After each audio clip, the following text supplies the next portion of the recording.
Here we are. So we wanted to maybe give you a little bit of a background on who is Demand Gen Daily, what we're going to be talking about, and we're always going to bring it back to a few things for everybody. So the main thing is that if you're a marketer that wants to learn more, you want to be the smartest marketer in the room, this is where you need to spend 5 to 10 minutes a day with us every day, Monday to Friday. And we're going to bring you learnings from client work that we do, learnings from different methodologies that we've developed, and like the best thinking across the internet as well.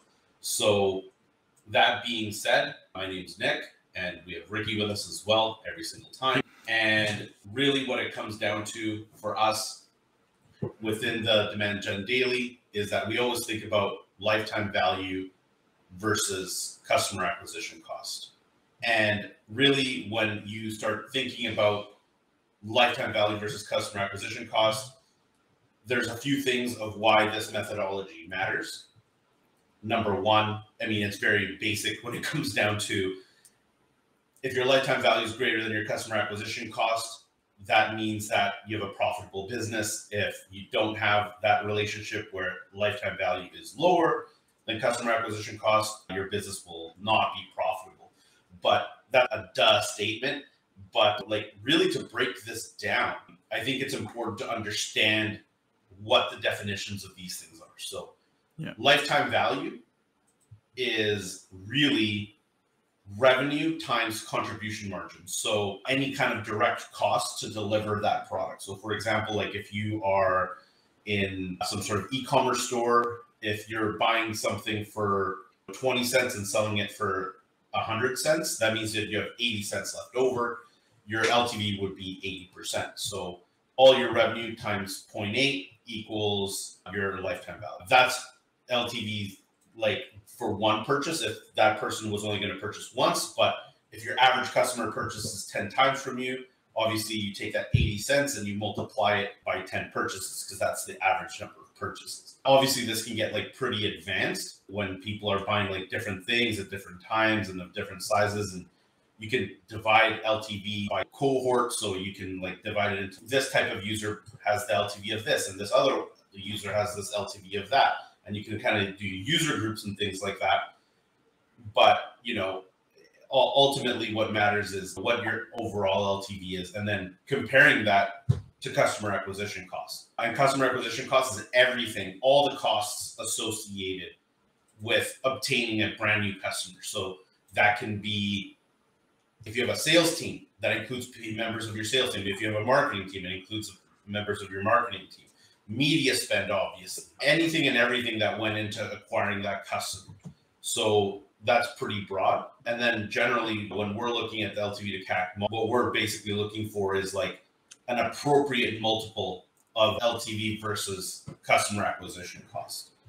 Right? Ricky, did you want to say anything about this model? I mean, one of the things I wanted to touch on is I think it's important for people to understand this is something that we look at every single one of our clients with this model because it is something universal where it will fit every scenario, regardless of the tactic. This will work in some ways. So basically, it's applicable in all facets of marketing. And it's really important to understand how sales ties into it as well. But one of the things, Nick, I wanted to say is give people an understanding of, okay, this is the model we use, but also how did we come across this? Where did this idea originally come from?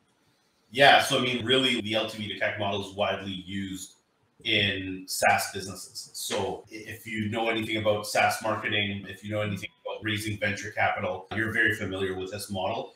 And generally, the golden rule is if you have a 3-to-1 LTV to CAC ratio, if you can get your CAC to be like, if you can get your customer acquisition cost paid to be under 6 months worth of purchases, you're pretty fundable because you have a highly scalable business at that point. So a number of years ago, I would say almost going back 5 years now, we're really looking at this model and really thinking about, is this applicable to other businesses? And the answer that we came to is yes, it is, but very few people apply it, nor do they understand. If you start explaining the model in detail, a lot of marketers are like, this is very intuitive, but it's a really great model because everything fits under it. So any single tactic that you have can fit either under expansion of lifetime value or mitigation of customer acquisition costs. That's all of marketing, right? The one thing that doesn't really fall inside of the model per se is branding, because it actually falls on both sides of both LTV and CAC. So branding is almost like this global thing that works regardless of the side of this like lifetime value versus customer acquisition cost formula. So what we did basically is, after looking at the SaaS model of LTV to CAC, we said, okay, well, what if we apply this to B2B? What if we apply this to e-commerce? Like everybody in e-commerce at the time, and still pretty like currently, are using ROAS as their primary metric, right? And ever since iOS data has been a bit stingy with the algorithms and things like that, people have moved. I've seen some people move into something they called ROAS, like lifetime value ROAS. And I'm like, well, that's not really a thing. That's an invention. But really what they're trying to get at is a simplified version of lifetime value, because like they can't really obtain it. So one of the things that I think is really important to kind of keep in mind in all of this is ROAS has been like a great measuring stick in the past.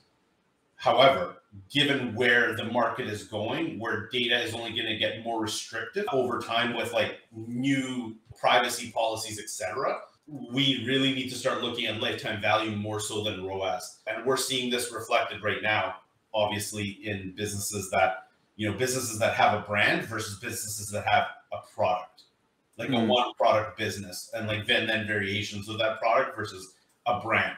I was going to say, there's definitely a reason why, like in the last 2-3 years, you've seen such an increase in subscription models online.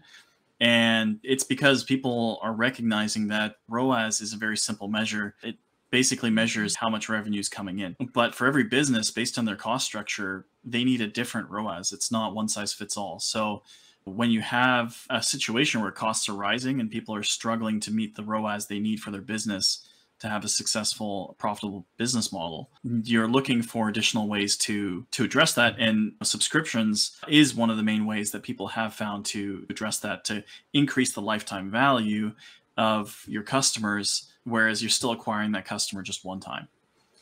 Exactly. So look, this is part one. We're going to hit you with another couple of parts on this LTV to CAC ratio. This is a very high level introduction, but we're going to get into this in the next couple episodes. So make sure to like and subscribe to the podcast. If you want to sign up for our newsletter, highly encourage you to do so, and we'll catch you next time.